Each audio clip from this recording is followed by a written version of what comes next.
Donc globalement, en fait, moi et Stéphania, on est deux militantes de manière générale qui luttons pour les droits des animaux, la libération animale, donc pas seulement dans l'anticorrida, mais sur l'exploitation des animaux sous toutes ses formes. Donc ça peut être la fourrure, les animaux sauvages et domestiques dans les cirques, ça peut être l'expérimentation animale aussi, c'est un grand combat, la chasse classique ou la chasse à courre, voilà, enfin il y a beaucoup de choses, hein, j'en oublie.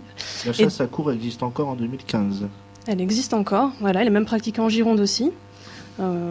Voilà, en fait, c'est la chasse qui consiste à épuiser un animal et à l'achever avec une arme blanche, avec une dague. Voilà, mais bon, nous, là, aujourd'hui, on est venu parler de la corrida, parce que forcément, c'est une thématique qui nous concerne dans le sud-ouest et le sud-est de la France, et notamment à Bordeaux, puisqu'on organise le 6 juin un grand happening. Donc, on invite tout le monde à nous rejoindre, soit pour participer ou assister au happening qui se déroulera place de la Comédie, qu'on appelle place du Grand Théâtre, hein, en face du restaurant et hôtel Le Régent. Voilà, qui consistera en fait à mettre on va dire une cinquantaine de personnes au sol avec des banderilles dans le dos pour simuler en fait les taureaux achevés dans les arènes. Et tout autour, donc, nous allons avoir des stands de sensibilisation, voilà, des gens pour discuter, pour ceux qui sont curieux, qui veulent venir voir, qui veulent venir nous rencontrer. Pour discuter avec nous, même les gens qui sont pour la corrida, on les invite aussi à venir nous rencontrer, il n'y a aucun problème. Et puis, il faut savoir qu'en Gironde aussi se déroule chaque année deux corridas, puisqu'il reste deux communes qui organisent des corridas en Gironde, Capcieux et La Brède. Donc, on organise également le jour de la corrida une manifestation. Donc à Capcieux, ça sera le 7 juin à 15h, et à La Brède, ça sera le 20 juin à 16h. Voilà, donc tout le monde peut venir nous rejoindre. Nous sommes pacifistes, non violents, il n'y a aucun souci. On entend beaucoup de choses sur nous. Non, très sympa. Voilà, donc tout le monde peut venir participer aux manifestations et exprimer sa voix. Il n'y a pas de souci, même en famille. Il faut noter que d'ailleurs à Capcieux, c'était Monsieur Glade qui était maire de cette commune, ex-maire, et qui est devenu, rappelle-moi Nicolas, son statut... C'est exactement ce que je pensais. Je me dis que monsieur le président du conseil départemental de la Gironde sera sans doute ravi de vous écouter et de lutter avec vous sur cette difficulté. Oui, parce qu'alors lui, il a pris du pouvoir, et puis alors du coup la corrida a pris du pouvoir en Gironde aussi, malheureusement. On sait qu'il y a eu donc un free eggs il y a 2 semaines auquel j'ai participé avec nos camarades de la PA aussi, et effectivement donc il y a une image à polir et à soigner, puisque les anti-corridas paraissent pour des terribles enfants méchants. C'est vrai que j'ai un bras en moins depuis que j'y suis allé. Non, mais je déconne. Bah, disons que dans dans l'esprit, ça c'est également le travail du Sud-Ouest ou de malheureusement France Bleu, hein, qui souvent fait des articles un petit peu pour nous dénigrer, nous tirer vers le bas. On passe pour des pseudo-terroristes, alors que jusqu'à présent, il n'y a jamais eu de blessés du côté des pro-corridas, des côtés des passants, de qui que ce soit. Par contre, on a eu des blessés du côté des anti-corridas. Des nez cassés, des côtes cassées. On a même eu l'année dernière une personne qui a été envoyée dans le coma, qui est restée plusieurs jours à l'hôpital. Donc bon, tout ça, c'est pas ce qu'on recherche, nous. Hein. Notamment, c'est à Arles où il me semble qu'il y a 2 journalistes qui se sont fait lourdement agresser lors d'une manifestation anti-corrida par des militants pro-corrida, mais aussi par les gendarmes mobiles, il me semble, Stéphania. Alors, oui, le matériel a été détruit, en fait, et donc ils ont été frappés, les militants aussi. Il y a eu des blessés. Après, nous, on n'était pas sur place, mais bon, c'est les échos, en tout cas, qu'on en a eu. De toute façon, on va dire que nous, on subit des violences régulièrement, que ce soit des insultes, des coups. On a un militant qui a été frappé à la tête à la matraque à Dax l'année dernière. On a, en plus, dans les militants, on va dire quand même qu'on a des personnes de tout âge, donc des jeunes, mais des beaucoup moins jeunes, et tout le monde ramasse, donc c'est complètement démesuré, souvent. Voilà. Et on peut aussi notamment parler du coût que ça coûte auprès des collectivités locales. Il me semble que la ville de Dax est la ville d'Aquitaine la plus endettée à cause justement de ces corridas, si j'ai bien compris. Disons que plus les villes sont, on va prendre Dax, on va prendre Bayonne, c'est des villes qui vont subventionner les corridas et qui derrière ça s'endettent de plusieurs dizaines de milliers d'euros, à la longue en fait, plusieurs centaines de milliers d'euros, et qui vont piocher ces fonds-là dans les impôts locaux. Donc c'est-à-dire que ce sont les citoyens qui n'ont rien demandé qui vont contribuer à financer ces corridas. Sachant qu'aujourd'hui on est dans un contexte de crise, que j'imagine que les citoyens préféreraient voir la rénovation des écoles, des lieux publics, l'amélioration des infrastructures. Voilà, non. Et puis surtout, le problème, c'est que ça n'est pas diffusé. C'est-à-dire que ce sont des données qui restent accessibles, mais qui ne sont pas du tout publiées.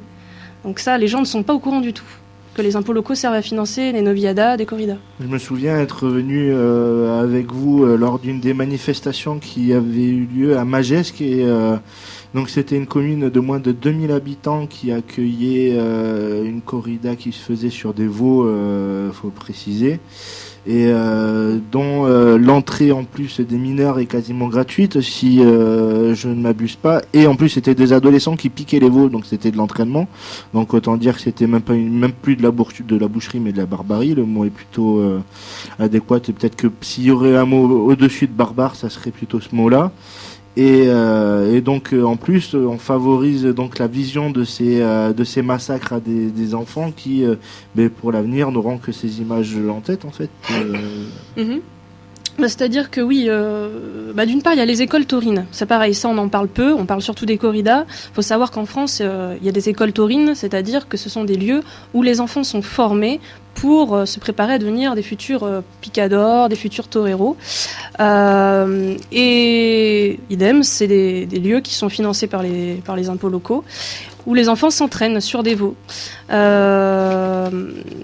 Et en plus, le pire, c'est que, évidemment, pendant l'entraînement, il y a beaucoup de loupés. Donc on s'imagine que ce sont des sessions d'entraînement qui sont extrêmement douloureuses pour l'animal, extrêmement cruelles. Et après, derrière, se déroulent des becerradas ou des noviadas, où ce sont des enfants ou des adolescents qui massacrent des veaux. Aux yeux de tous, puisque là, à ce moment-là, quand ils sont à peu près formés, à peu près exercés, c'est ouvert au public. Il n'y a pas de limite d'âge, c'est-à-dire que même les bébés peuvent entrer dans les corridas, aller voir. Et souvent, la gratuité, oui, elle existe pour les moins de 18 ans. Et Nicolas, je vais me rapprocher de toi pour continuer l'interview. Est-ce que, en vue des régionales, l'ensemble politique PC, Front de Gauche, après la sortie médiatique que Mélenchon a fait ce samedi, dont on n'est pas couché, ne pourrait pas se permettre justement de prendre ce sujet sociétal qui regroupe de plus en plus de personnes, puisqu'en réalité en France la corrida n'est autorisée que dans 10 ou 11 départements et pas plus. Donc pourquoi nous ? Est-ce que ça pourrait être un des sujets de campagne de régional pour justement nous démarquer des autres partis politiques ? Alors déjà, rassurez-vous, je ne suis pas en face de terroristes. Je ne crois pas avoir. Ils cachent très bien leur jeu. Pour répondre à ta question, Alban, je ne pense pas quand même que ça soit quand même le sujet prioritaire d'une élection régionale. Je sais que le combat que vous mettez, et je vous l'accorde, mais on a quand même parlé de sujet de l'emploi et tout ça qui, quand même, je pense, à l'heure actuelle, le plus important. Ceci dit, la position du PCF, il me semble, sauf erreur, qu'il y a 2 points à regarder. Il y a l'identité culturelle de chaque département, chaque région. On est attaché, mais il y a aussi l'attachement à l'intégrité de tout être humain. Et un animal comme le taureau ou autre est un être humain et doit être préservé. À titre personnel, je n'ai jamais été une corrida et je n'irai jamais. Déjà, j'aime pas la violence. Alors vous l'avez pas cité, mais j'ai cru comprendre quand j'étais petit, puisque on a tous des personnes qui aiment la corrida, c'est comme ça fait partie de la liberté de chacun, mais qui m'ont évoqué le fait qu'ils donnaient de l'alcool aux animaux avant de les mettre dans l'arène, donc étaient tués, disons, inconsciemment, voilà. Ce qui me paraissait le plus dur. Donc à titre personnel, je ne suis pas forcément pour ce genre de choses. Voilà, donc c'est un débat important. Et effectivement, dès que ça touche, comme je suis un élu, dès que ça touche au financement d'une commune, il me semble anormal que ce genre de choses soit un investissement communal, et ça doit être du privé s'il devait y avoir un investissement, mais pas les impôts des contribuables qui, eux, ne sont pas forcément pour ce genre d'action. Voilà. Après, oui, je te rejoins, je sais très bien qu'on a d'autres sujets politiques à aborder pour ces régionales, mais justement, je t'en parlais juste en tant que, par exemple, un paragraphe, pas en faisant, tu vois, c'était juste un paragraphe d'histoire de dire... Je suis pas récursif de ça, mais c'est juste histoire de se démarquer, justement... ce genre d'initiative, la culture, d'une manière générale... peut être travaillé dans ces régionales, oui. Je pense que M. Rousset a dû être touché par ça, et je ne sais pas sa position, peu importe, à la limite. Lui, pour l'instant, il est surtout touché par le fait que la LGV va pas aller là où il a envie. Donc, les priorités sont sans doute pas les mêmes, mais... Si je peux me permettre, ce qui est désolant, c'est que les priorités sont souvent, voire tout le temps, tournées vers l'intérêt économique des gens.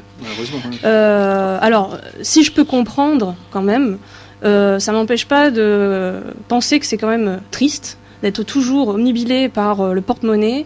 Et je ne pense pas que les gens soient finalement si heureux que ça avec, si demain, par exemple, ils ont 3 000 € par mois sur leur compte, mais qu'au final, on vit dans une société cruelle et violente, je ne suis pas sûre que le degré de bien-être, on aura certainement une meilleure économie, on aura un meilleur PIB, une croissance, tout ce qu'on veut. Mais finalement, on voit, par exemple, les pays nordiques ont aussi des critères d'évaluation de bien-être de la population. Ils en tiennent compte, ce qui n'existe pas encore en France.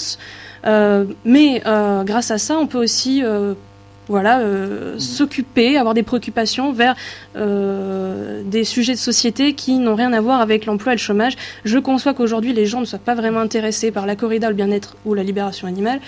Malgré tout, je pense que la société doit avancer en parallèle sur ces sujets-là, parce qu'on progresse au niveau de l'éthique, on doit continuer à progresser, ne pas laisser de côté. On aura toujours de toute façon des problèmes économiques.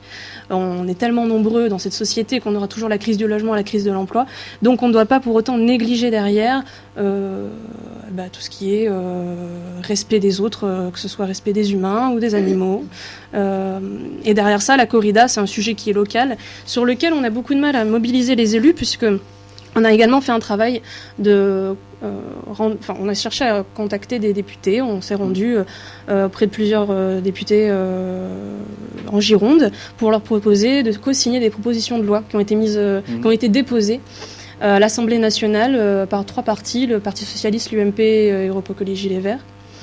Et en fait, ces propositions de loi n'arrivent pas à avoir une niche pour être étudiées à l'Assemblée nationale, pour être votées, puisque les gens refusent de co-signer et puis rejettent un petit peu le sujet, ne veulent pas se mouiller. On sent qu'il y a une certaine prudence ou une certaine langue de bois. C'est assez difficile. Le sujet est délicat. Les gens ne veulent pas se mettre des électeurs à dos en se prononçant pour l'abolition, et non plus ne veulent pas avoir tous ces anti-corridas derrière, parce qu'ils savent derrière que ils vont être affichés pro-corrida, ils veulent pas d'ennui. Donc on a du mal aussi sur le plan législatif à faire avancer les choses. C'est difficile avec les politiciens. Je peux me permettre, je te rejoins entièrement. Moi, quand j'évoque que c'est pas la priorité, c'est-à-dire que un élu, ça peut être dans un comment on appelle ça, une campagne, dans un programme, mais je ne pense pas que ce soit la force qui amènera les gens à aller voter, par exemple. Toi, ça draine pas assez d'électeurs, ça va pas être assez séduisant. Mais il me semble que si jamais, pourquoi les députés ne le font pas, il doit y avoir derrière, je connais pas le sujet, donc il doit y avoir derrière un lobbying comme tout. Le lobbytour.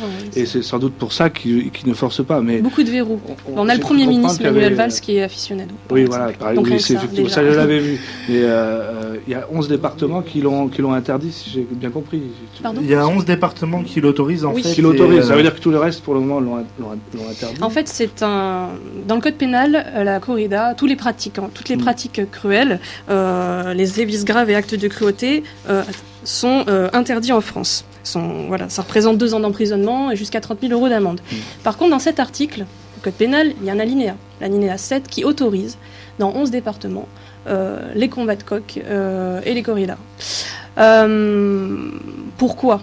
parce qu'on s'appuie sur la tradition, voilà, ininterrompue, alors que pourtant des communes mettent en place en 2015 des corridas, des novilladas. On ne sait pas. C'est autorisé, les préfets ne réagissent pas, il y a une espèce d'impunité, de laxisme, et voilà, au nom de et c'est très flou en fait, hein, c'est très flou, tradition locale ininterrompue, ça n'a pas vraiment de sens, ça n'a pas de fond juridique, voilà, et derrière, donc ça reste malgré tout une exception, cet alinéa l'autorisme, ça n'en reste pas moins reconnu par la loi comme des sévices graves, des actes de cruauté et quelque chose qui est illégal, c'est juste une exception. Donc, justement, en parlant de tout ça, donc on va se retourner donc vers toi, Nicolas, pour la fête de l'humour.